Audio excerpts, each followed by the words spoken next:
सरबूत तो चाहिए ना, मेरी दुकान में पानी है।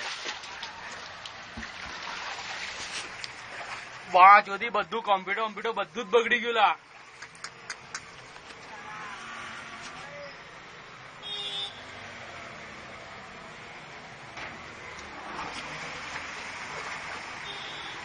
જો સાહેબ આટલું પાણી આવી ગયું સાહેબ। સાઈ મોબાઈલમાં પાણી ઘૂસી ગયા હોવાથી બેલેન્સ નું ટ્રાન્સફર થાય છે, પણ ડિસ્ટ્રીબ્યુટરને પૈસા નહીં મળ્યા।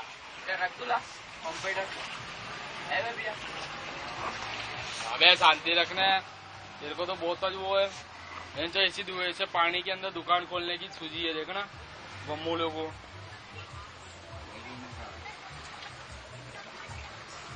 हाँ दीदी ये क्या है?